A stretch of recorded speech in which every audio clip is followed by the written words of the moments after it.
जया मानला देव तो पूजित आहे, परी देव शोधून कोणी न पाहे.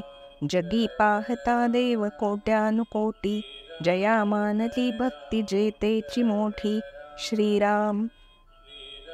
आपण करीत असलेली देवांची पूजा केवळ उपचार आहे का? त्यात श्रद्धा कमी, मनापासून केलेली पूजा कमी आणि दिखाऊपणा जास्त आहे का? आपण केवळ आपलं ऐश्वर्य दाखवत आहोत का? आपली पूजा मनापासून होत आहे का? हा प्रश्न ज्याचा त्यानेच सोडवावा असा या श्लोकाचा सोपा अर्थ सांगता येईल. असं बघा, आपण नक्की कशाची पूजा करत आहोत हा प्रश्न समर्थ रामदास स्वामी सुमारे 400 वर्षापूर्वी विचारत आहेत आणि आजही परिस्थिती तशीच आहे. त्यात काडी मात्र बदल नाही. म्हणजेच समर्थांनी सांगितलेले मनोबोध, दासबोध, करुणाष्टके यांची आजही तितकीच गरज आहे ना. खरं तर त्या काळापेक्षा आज जास्तच गरज आहे. तू बघतेस नेहमी आजूबाजूला आपल्याकडे रस्त्यांवर साजरे होणारे गणपती, दहीहंडी, नवरात्र हे सगळे उत्सव. यात तुला गवताच्या काडी इतकी तरी श्रद्धा दिसते का? कर्णकर्कश आवाजातली वाटेल ती गाणी ऐकत गणपती, कृष्ण आणि देवी तिथे मानवत असतील असं तुला वाटतं का? जी गोष्ट बाहेर आहे तीच खूपदा घरातूनही दिसते. क्वचित काही घरी परंपरा आहे म्हणून केवळ भित्रेपणामुळे किंवा घरातील मोठ्यांच्या आग्रहासाठीही अशा पूजा अर्चा केल्या जातात. हीच गोष्ट समर्थांना मान्य नाही. समर्थ म्हणतात, लाकूड, सोने, चांदी, दगड, तांबे यांच्या कितीतरी मूर्ती तयार होतात. काहींकडचे देव शकुनाचे, नवसाचे, कुठे वाटेत सापडलेले, तीर्थक्षेत्री जाऊन विकत घेतलेले असतात. आपल्या आवडीप्रमाणे, उत्साहाप्रमाणे त्यांना सजवतो. मग पुढे पुढे पूजेचे समारंभ होऊ लागतात आणि त्या देवाविषयीची श्रद्धा मागे पडून दिखाऊपणा सुरू होतो.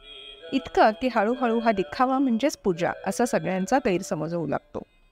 भाव तिथे देव हीच सगळ्या संतांची भूमिका आहे. मानला तर देव, नाही तर दगड ही म्हणही तू ऐकली असशील. आपण अनेक प्रकारचे नैवेद्य देवाला देतो, पण त्यात खूपदा समर्पणाची भावना नसतेच मुळी. त्यामुळे चतुर्थीला मोदक, एकादशी असली की दुप्पट खाशी असा हट्टीपणा वाढत जातो. संत कबीर तर एका ठिकाणी म्हणतात, शेर सवा शेर मूंग पपडिया देवी को चढवायो, देवी बापुडी खावे न पिवे आपही भोग लगायो. अशा पूजा करण्यात काहीच अर्थ नाही, हेच समर्थांना या श्लोकातून सांगायचे आहे. यातूनच आपला अहंकार वाढत जातो. काहीही झालं तरी मी करतेच मोदक चतुर्थीला. मी हार केला दुर्वांचा. मी नसता केला तर झालाच नसता हार. मी लवकर उठून पूजेची तयारी केली म्हणून. ही सगळी वाक्य म्हणजे अहंकार. त्यामुळेच पूजा करायच्या मूर्तीतलं मूळ तत्व तू समजून घे असं समर्थ आपल्या सगळ्यांना सांगत आहे. एक गोष्ट सांगते, ऐक. एकदा एका जंगलात एका सिंहिणीने पिल्लाला जन्म दिला आणि लगेच ती मरण पावली. जाता जाता एका शेतकऱ्याने वाटेत एकटेच पडलेले ते पिल्लू पाहिले आणि उचलून आपल्या घरी आणले.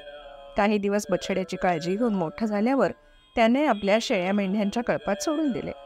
आता बछडा शेळ्यांबरोबर वाढू लागला, राहू लागला. त्यांच्यासारखेच तो मेमे करू लागला. एकदा हा प्रकार दुसऱ्या सिंहाच्या लक्षात आला आणि त्याने शेळ्या मेंढ्याच्या कळपावर हल्ला करून झडप घालून फक्त तो बछडा उचलला. तोंडात धरलेलं ते पिल्लू त्याने सरळ तळ्याकाठी आणलं आणि पाण्यात प्रतिबिंब बघताच बछड्याने आपलं मूळ स्वरूप ओळखून गर्जना केली. हे जे मूळ स्वरूप ओळखणं आहे ना, तेच समर्थांना आपल्या सर्वांच्या बाबतीत व्हावं अशी इच्छा आहे, तळमळ आहे. म्हणूनच समर्थ सतत आपल्याला अहंकार सोडा हेच सांगत आहे. आपणही समर्थांचं सांगणं लक्षात ठेवून तसं वागण्याचा प्रयत्न करूया. चालेल ना?